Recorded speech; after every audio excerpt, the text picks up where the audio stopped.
Good morning everyone. कैसे हैं बेटा सभी।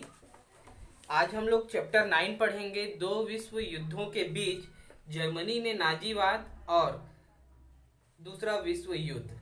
ठीक है।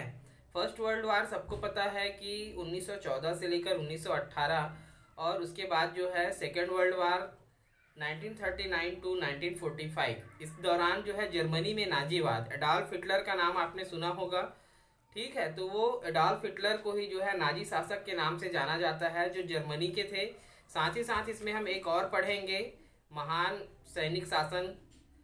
और आज ये दोनों के नाम अमर हैं। कोई भी अगर आज अपनी मनमानी करता है तो उसे जो है स्वभावतः लोग हिटलर ही कर रहा है या हिटलर है बोल देते हैं, लेकिन वास्तव में हिटलर कौन था। ठीक है, हिटलर का पूरा नाम था एडॉल्फ हिटलर। ठीक है, और इन्हें नाजी शासक के रूप में जाना जाता है। आज हम इसी के बारे में पढ़ेंगे। प्रथम विश्व युद्ध के बाद कि भाई 1914 से 1918 के बीच जो प्रथम विश्व युद्ध हुआ उसके बाद क्या हुआ। प्रथम विश्व युद्ध ने अधिकांश यूरोपीय देशों को आर्थिक रूप से कमजोर कर दिया था, जिससे उबरने के प्रयास महान आर्थिक मंदी से पूरी तरह प्रभावित हुए।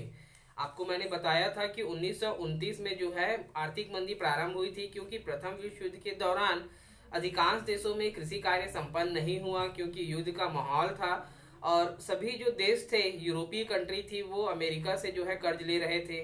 अमेरिका ने जो है उनको कर्ज देना बंद कर दिया। एक रीज़न और था आर्थिक मंदी आने का कि जो यूरोपीय कंट्री थे जैसे ब्रिटेन थे, जर्मनी और अन्य देश थे, उनका वो क्या करते थे कि अमेरिका से कर्जा लेते थे और उत्पादित माल को जो है अमेरिका उनसे खरीद लेता था।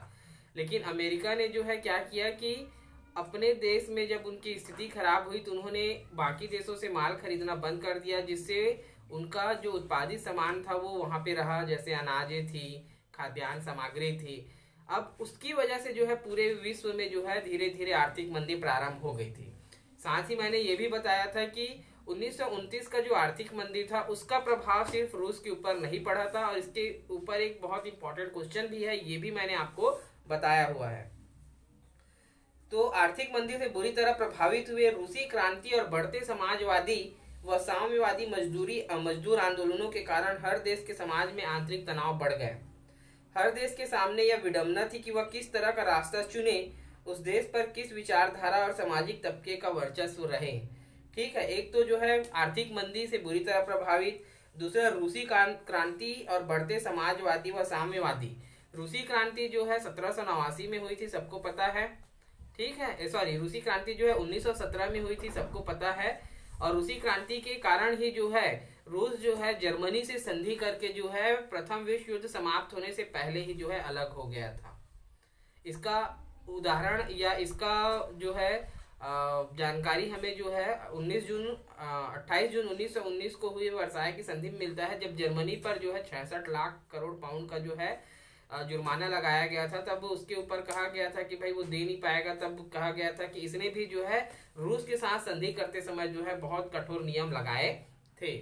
तो उस स्थिति में क्या था कि 1917 में जब रूस में साम्यवादी क्रांति हुई, उसके बाद से उसे रूसी क्रांति भी कहते हैं, तो वहां से जो है अब धीरे धीरे साम्यवाद फैलने लगा था। अर्थात देश में जो भी बड़े उद्योग धंधे थे वो किसी एक व्यक्ति के हाथों में नियंत्रित ना हो करके जो है पूरे देश के लिए था, और कोई भी चीजें वहां पर अगर बनती थी और लाभ होता था तो वो पूरे देश के लिए।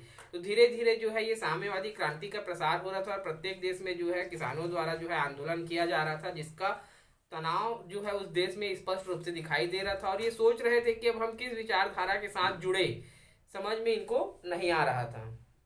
उन दिनों 3 प्रमुख विचारधाराएं लोगों के बीच अपना प्रभाव बना रही थी: उदारवादी लोकतंत्र, समाजवाद, साम्यवाद और दक्षिणपंथ की विचारधाराएं। ये दक्षिणपंथ की विचारधाराएं क्या है वो हम नेक्स्ट वाले टॉपिक पे पढ़ेंगे।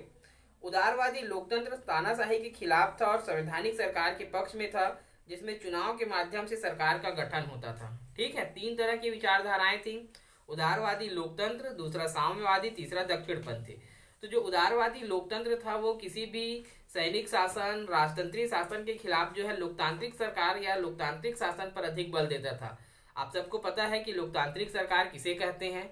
जनता का जनता के लिए जनता द्वारा शासन। डॉक्टर अब्राहम लिंकन के द्वारा ये कहा गया है, जो लोकतंत्र की सर्वश्रेष्ठ परिभाषा मानी जाती है। लोकतंत्र में जो है संवैधानिक सरकार के पक्ष में जो है सरकार बनाई जाती थी, चुनाव के माध्यम से सरकार का गठन होता था और जो चुनी हुई सरकार थी वो जनता के प्रति उत्तरदायी होती थी। नागरिकों के अधिकार और उनकी स्वतंत्रता संवैधानिक रूप से सुरक्षित थी और जो सारा कामकाज है वो कानून के अनुरूप होता था। ठीक है। सामाजिक उठापटक की जगह तर्क पर आधारित सार्वजनिक बहस के आधार पर नीति का निर्धारण को महत्व दिया जाता था, ताकि समाज की सहमति के आधार पर निरंतर विकास हो सके। जो लोकतांत्रिक सरकार थी वो मूलतः जो है चुनाव पर आधारित थी कि जो जनता है वो अपने प्रतिनिधियों को चुनाव के माध्यम से चुनेंगे, उनकी सरकार बनेगी और जो चुनी हुई सरकार है वो जनता के प्रति उत्तरदायी होगी। देश के लिए कोई भी नीति, नियम या कानून बनाए जाने थे वो किसी उठापटक के बजाय सार्वजनिक मंच पर बहस के द्वारा तय होते थे, ताकि उसमें कोई कमियां ना रहे। 1919 के बाद कई देशों में उदारवादी संविधान बने और उनके अनुरूप सरकारें बनी, लेकिन व्यवहार में यह देखा गया कि उनमें भ्रष्टाचार के माध्यम से धनी वर्ग हावी होते रहते हैं और चुनाव जीते प्रतिनिधि वास्तव में लोगों का प्रतिनिधित्व नहीं कर पाते हैं। ठीक है। 1919 के बाद क्या हुआ कि भाई लोकतांत्रिक और उदारवादी सरकारें तो बनी, परंतु धीरे धीरे उसमें भ्रष्टाचार हावी होते दिखाई देने लगा कि जो धनी वर्ग थे वे उसमें जो है इन्वॉल्व हो जाते थे और हस्तक्षेप करते थे, और जो जनता द्वारा चुने हुए वास्तविक प्रतिनिधि हैं वो जनता का वास्तविक प्रतिनिधि नहीं कर पाते थे, बल्कि जो ये धनाढ्य लोग थे वही जो है उसको चलाते थे। उदारवादी व्यवस्था उन देशों में अधिक सफल थी जहां संपन्नता थी, जहां सामाजिक तबकों के बीच टकराव कम था, जैसे ब्रिटेन और संयुक्त राज्य अमेरिका। विश्व का पहला संविधान लागू करने का श्रेय भी जो है अमेरिका को जाता है कि उन्होंने अपने देश का पहला संविधान जो है 1789 को लागू किया था। और ये लोकतांत्रिक सरकारें उन्हीं देशों में सफल रही जो आर्थिक रूप से मजबूत थे और साथ ही साथ जो उनके यहाँ सांप्रदायिक या सामाजिक भेदभाव के बीच टकराव की स्थिति कम बनी हुई थी, उन्हीं देशों में जो है ये लोकतांत्रिक सरकार जो है सफल हो पाई थी। एग्जाम्पल अगर हम देखें तो ब्रिटेन और संयुक्त राज्य अमेरिका, क्योंकि ये प्रथम विश्व युद्ध में विजयी राष्ट्रों में से थे और ये आर्थिक रूप से संपन्न थे। ठीक है। तो यहाँ पर जो है लोकतांत्रिक सरकार जो है क्या हो पाई थी, सफल हो पाई थी। कोई भी डाउट होगा तो जरूर पूछेंगे। कल के वीडियो में हम दक्षिणपंथी आंदोलन के बारे में पढ़ेंगे या दक्षिणपंथी विचारधारा। ठीक है बच्चों, कोई डाउट होगा तो जरूर पूछेंगे। Thank you.